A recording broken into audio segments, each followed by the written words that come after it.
I will often do a theme.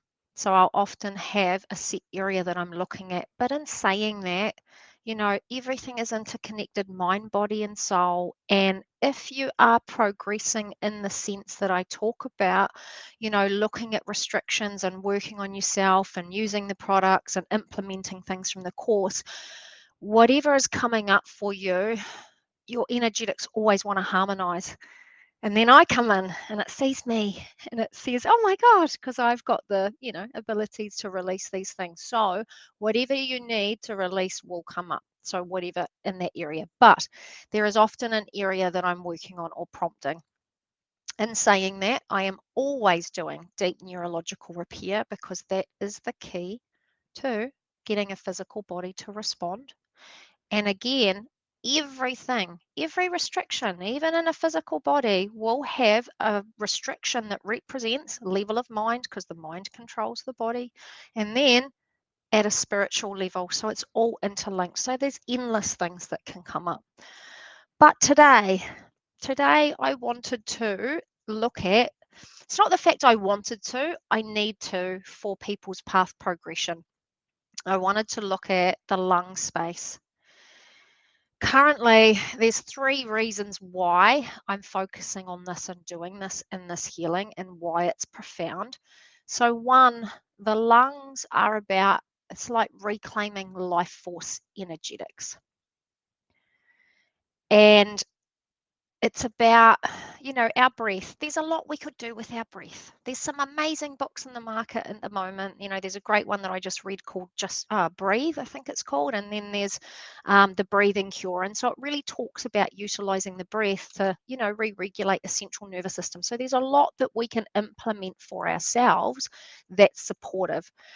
But even the breath and the breath cycle, it is in tune with, when we come back to our breath, we're present in that present time awareness. It has the, ability to re-regulate the central nervous system. And a lot of people aren't even kind of breathing, or they're not even expanded because there's a lot of restrictions that get held in that place. So the breath is also about trust and flow in life. It's almost like we inhale, we don't even have to think about it. And then there's an exhale, and then another inhale will just come. So it's almost like if we adopted a bit of that philosophy to life and trusting, that process and just that flow. But it's also about being in alignment to like the natural rhythms of the earth, and that's cyclic. We are cyclic in a sense, and so is nature, and life is like that with even life progression. So it's about being in balance. The other area is looking at it from a collective interplay.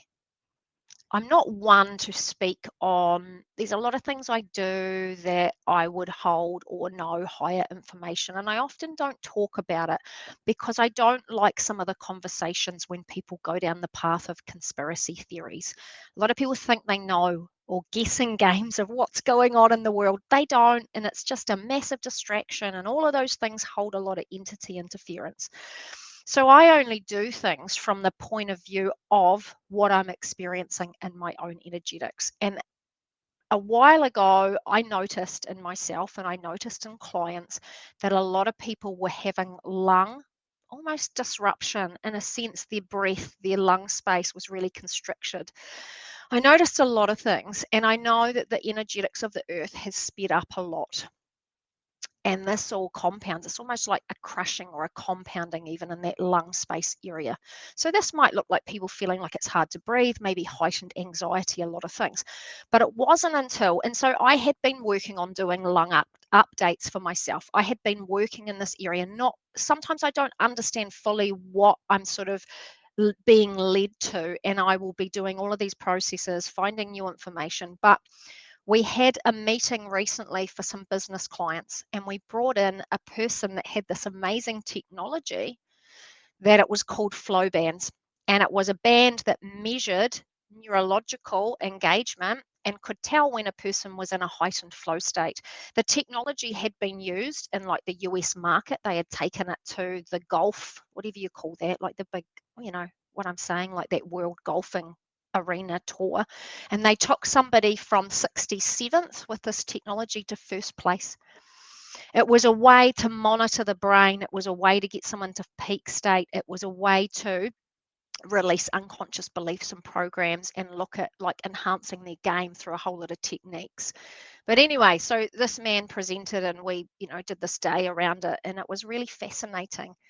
But then he told me some information I didn't know. And I said, oh my God, I'm meant to know this. And this makes sense now why I've been looking at the lungs all the time. And he started talking to me about frequency, and he talked about 5G. And then he said to me, I don't understand why they have put it on the 60 band gigahertz frequency band, because that is the band for oxygen absorption in humans. And I went, there you go, light bulb moment. That's why I'm doing all this stuff with somebody's lungs. So the energetics are speeding up in the world. 5G is a reality now. I'm not here to talk about all of the other things, but again, it will affect, like we are electromagnetic, we're, energetic beings. And so all of these things can create disruptions. So in these sessions that you attend, one of the other ones I did was like a thymus update. Again, earth shifts, earth changes, we need to update with it. So I'm always doing that. So this is the place here where you will find the updates. So this is what I'm doing. I'm doing a lung process in that, at a collective level, in a sense, to release restrictions, to update the lungs to universal information, a whole lot of other things. I won't go into it, but there's a big process that I'm doing in this specifically to regain that kind of energetic space in the lungs. And then the other part about the lungs is it actually holds a lot of past lifetime trauma in the breath. This is why people might do breath and, I don't know, past life regressions, but they use their breath to do it. So there's a lot of past life information that's stored in this place. So again, this session will be a lot of release from past lifetimes. But remembering past lifetimes hold energetic qualities or resonance to this lifetime. So again, somebody can make headway just by working in this lifetime. They don't have to constantly be searching and going back through lifetime after lifetime, because sometimes people get waylaid in doing that because it gets all fun and how interesting it was to hear who I was in a past lifetime. But a lot of it is irrelevant. A lot of it is wasted detail.